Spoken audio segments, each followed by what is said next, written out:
My fiancée drained our $28,000 wedding fund, and I only found out while sitting next to her parents.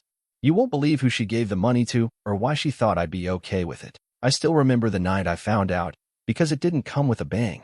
It came with a weird silence. The kind that creeps in when something's wrong, but no one wants to say it out loud.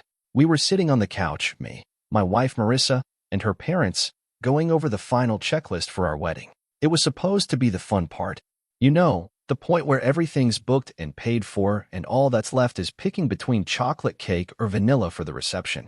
But that night, something was off. Her mom kept looking at her dad, who kept pretending to be fascinated by the wallpaper. And Marissa, she wouldn't meet my eyes. I asked, "What's going on?" That's when her mom cleared her throat and gave me the kind of look people give right before they run over your dog. "We need to talk about the wedding fund." Now, just for some context, Marissa and I had been saving for that wedding since our second year of dating.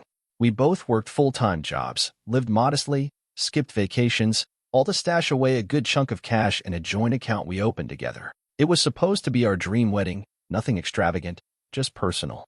A small vineyard ceremony, an outdoor dinner with friends and family, a live band we both loved. That money was sacred.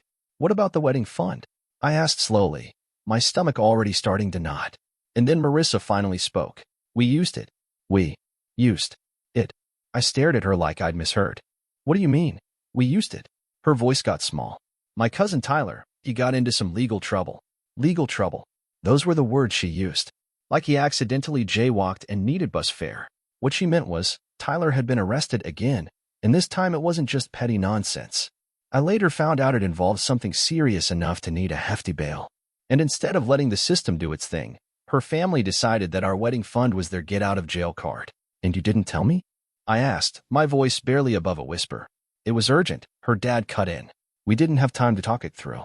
I couldn't believe what I was hearing. Urgent? You had time to call a bail bondsman and wire money, but no time to pick up the phone and talk to me about draining an account I helped build? Marissa reached for my hand, but I pulled it back. "How much?" I asked. Her mom hesitated. "All of it." I didn't say anything. I couldn't. My throat felt tight. My ears were ringing. All I could think about was the last 2 years, saying no to weekend trips, working overtime, skipping dinners out, all for a wedding that wasn't going to happen now. At least not the way we planned. "We were going to pay it back," Marissa said, her eyes pleading. I stood up, walked to the kitchen, and just stared at the fridge. Not because I needed anything from it, I just didn't know what else to do with my hands. That night, I didn't sleep in our bed. I didn't yell. I didn't break anything. I didn't storm out. I just sat on the couch, replaying every moment we'd had over the past few years, trying to figure out how the person I trusted most could make a decision like that without me. And the worst part? I wasn't even sure if she felt guilty or if she thought what they did was justified. The next morning, the house was too quiet. I could hear birds outside, the occasional car driving past, even the hum of the fridge, everything except Marissa. She hadn't come to bed either. At some point during the night, she must have moved to the guest room, though calling it a guest room was generous. It was more of a glorified storage space with a futon. I didn't go looking for her. I needed space. Needed to feel like I still had some control over something, even if it was just the living room. Around 9 a.m., she came out holding 2 mugs of coffee, one in each hand, like we were just having a normal Saturday morning. "I made yours how you like it." I didn't take it. You know what else I liked? Having a say in how our wedding money was spent. She didn't respond to that. Just set the coffee on the table and sat across from me. "I didn't know how to tell you," she finally said. I laughed, not because it was funny, but because I didn't know what else to do. "You didn't know how?" "Marissa, we share that account. You watched me transfer my half of every paycheck for nearly 2 years. She looked down, twisting her ring around her finger. "Tyler's like a brother to me. My parents didn't have the money, and he was looking at real jail time." "That's exactly my point," I said, trying to keep my voice even. "Your family made a decision that affected our future and didn't even have the courtesy to ask me." She blinked fast, like she was trying not to cry. "I thought you'd say no." I stared at her. "You're damn right I would've." She reached out again, but I didn't move. "Please, just understand. We didn't do it out of malice. It was desperation." "You still keep saying we," I said. But I wasn't part of that decision. And that was the thing. The betrayal wasn't just about the money, it was about the choice. The choice to leave me out of something that directly impacted both of us. And the more I thought about it, the more I realized this wasn't the first time her family had blurred those lines. When we got engaged, Her parents had a million opinions, where the wedding should be, who should be invited, even what I should wear. I brushed it off as them being involved, enthusiastic. But now I was starting to see it for what it was, control. And Marissa never once pushed back. After the coffee went cold, she finally said, maybe we could talk to the bank, see if there's anything that can be reversed. You already wired the money. That's not coming back. And don't insult me by pretending like there's an easy fix. She fell silent. Then, we could push the wedding. Save again. I shook my head slowly. This wasn't just about the wedding. It's about trust.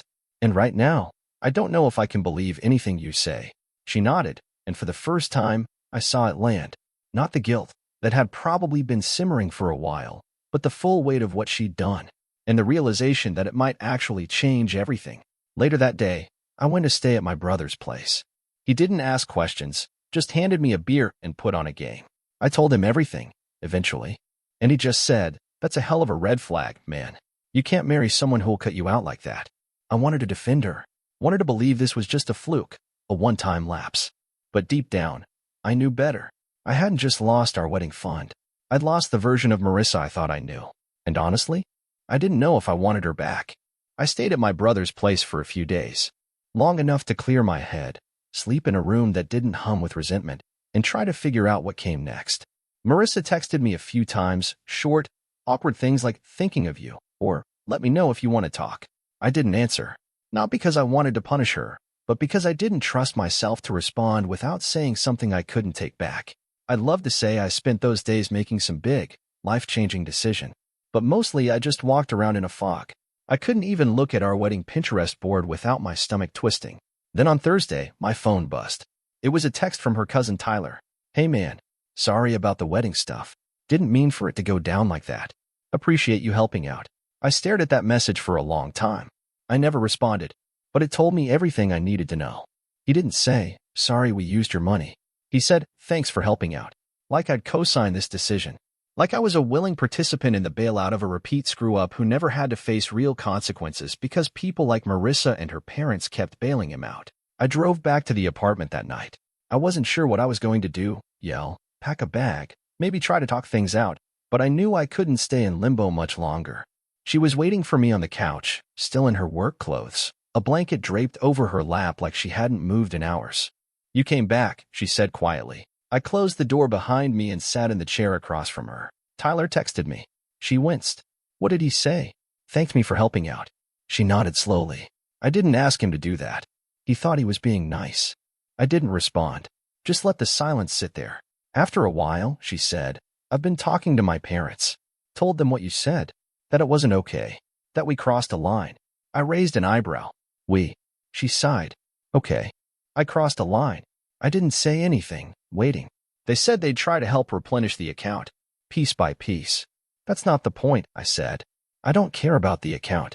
I care that I wasn't consulted, that I wasn't even respected enough to be told after it happened. She looked up at me, her eyes tired. So what now?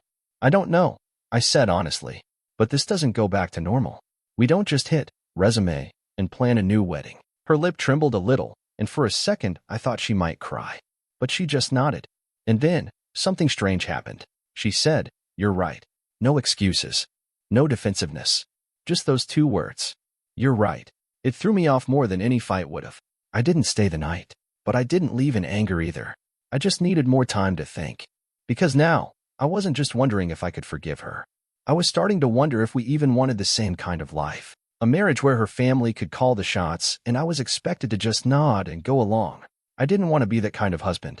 And I wasn't sure she wanted the kind of husband I planned to be. A few days passed after that night. We texted here and there. No big emotional messages, just simple things like, did you grab the mail? Or, rinse due Friday. It was like we were two roommates sharing space, skimming over the crater in the middle of our relationship. But then came Sunday. I told her I'd come by to pick up a few things. When I walked in, she was sitting at the kitchen table, a stack of papers in front of her, and 2 mugs of coffee, just like she used to do when we were good. Can we talk? She asked before I even put my keys down. I sat. She slid the stack toward me. It was a full accounting of every transaction from our wedding fund, from deposits to the final wire to the bail bond company. She printed it all out, highlighted the timeline. I thought you deserved to see everything, she said. I should have done this from the start. I skimmed the papers, and sure enough, Our balance went from just over $28,000 to exactly $0 in a single morning. One wire transfer. That's all it took. I told my parents we're not accepting help from them anymore, she said. That got my attention. I looked up. Seriously? She nodded. They offered to replace the money. Said they'd make it right. But I realized something after you left. Making it right doesn't mean just putting money back in an account.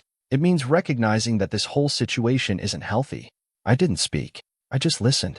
I let them treat your contribution like it didn't matter. And I let Tyler be more important than our future. That was the first time she said it so plainly. No hiding behind desperation or urgency. Just a flat-out admission of what I'd been feeling since this started. Then she said something I didn't expect. I think we should call off the wedding. My stomach dropped, but she kept talking. Not because I don't love you, she said quickly, but because if we're going to build something real, we need to start over. Clean. No pressure. No planning around a wedding that's already tainted. We both deserve better than that. It caught me off guard. I'd been the one staying away, pulling back, questioning everything. And now here she was, taking the initiative to hit pause, maybe even stop on the whole thing. I leaned back in my chair, letting it sink in. Are you sure? I asked. She smiled sadly. No, but I think it's the right thing, at least for now. We talked for 2 hours that day. No yelling, no crying, just an honest, brutal conversation about where we went wrong, what we ignored, and what we needed if we were ever going to find our way back to each other. And for the first time in weeks, I didn't feel angry. I just felt tired, but clear. When I left, I didn't take everything with me, but I didn't leave much behind, either. We agreed to take a break. No deadline, no pressure, just space. The wedding was officially off, and for the first time in a long while, I didn't feel like the victim. I felt like someone who finally took the wheel back. Calling off the wedding didn't bring the relief I thought it would, at least not right away. The news spread fast. First to our parents, hers took it as a personal attack, of course. Her mom called me cruel for putting Marissa through unnecessary emotional stress, and her dad didn't even bother hiding his disappointment. I got a 2-line text from him. I hope you feel like a man now. Good luck finding someone who will love you that much again. That one stuck with me for a few days. My own parents, they were quieter, supportive, but cautious. My mom, especially, kept saying things like, I know you loved her, and relationships are complicated. I think she meant well, but it just made everything feel heavier. Like I was mourning someone who hadn't even died, just disappeared behind a version of herself I didn't recognize anymore. And then there was Tyler. Yep, he popped back up. Sent me another message, this time a voice memo, where he tried to justify the whole situation. Said things like, you gotta understand, man, when you're in a jam, family steps up. He even had the audacity to say he thought this would bring me and Marissa closer together in the long run. I didn't reply. I just blocked him. Marissa and I were still texting, maybe once or twice a week. Nothing romantic. Just checking in. She asked if I needed anything from the apartment, and I said no. She offered to mail me a few boxes of old stuff, t-shirts, a few books, a framed photo from our first vacation together that I couldn't bring myself to throw out. But what really caught me off guard came 2 weeks later. I was getting home from work, unlocking the door to my brother's place, when my phone buzzed. Marissa, can I be honest with you? I stared at it for a second before typing. Always. She replied almost instantly. I didn't realize how much I let them shape my decisions until you weren't here anymore. There was more. She said she'd started therapy, that she was unpacking years of unhealthy dynamics with her parents, that she'd spent her whole life saying yes to them and saying nothing to herself. I thought taking care of them was love, she wrote, but it was just fear. Fear of what would happen if I didn't do what they expected. And then she said something that floored me. I don't want them to own my life anymore. And I don't want to keep hurting people who actually believe in me. I sat there on the couch for a long time, rereading that message. Because for the first time since this whole thing blew up, it didn't feel like an excuse. It felt like growth, like someone trying to do better, not to win me back, but just to be better, period. And I had no idea what to do with that. Because here I was, thinking I'd closed this chapter. But life has a funny way of handing you bookmarks when you think you've hit the last page. 3 months passed. I moved out of my brother's place and into a small apartment on the other side of town. Nothing fancy, just quiet, peaceful. It was the kind of place where no one knew me, and for once, I liked it that way. Marissa and I didn't talk much after that last exchange. A few polite check-ins, one birthday message, but the kind of silence that wasn't hostile. It was just space, breathing room. And in that space, I finally started to feel like myself again. I focused on work. I joined a local basketball league. I started cooking more instead of ordering takeout every night. There were still moments, though, like when I'd pass a wedding shop downtown, or hear a song we used to play during road trips, where it all came rushing back. Not in a painful way, just in a way that reminded me how much life had changed. Then one day, out of the blue, I got a letter. Yeah, an actual letter. From Marissa. It was handwritten on the kind of stationery her grandmother used to send holiday cards on. The envelope had no return address, just my name. Inside, she'd written 2 pages. No grand declarations. No apologies that hadn't already been said. Just a reflection. She wrote about how she was starting over, how she'd enrolled in a program to finally finish her degree, how she distanced herself from her family, not in anger, but in self-preservation. And she thanked me, not for the good times, though she mentioned those too, but for the hard boundary I'd drawn.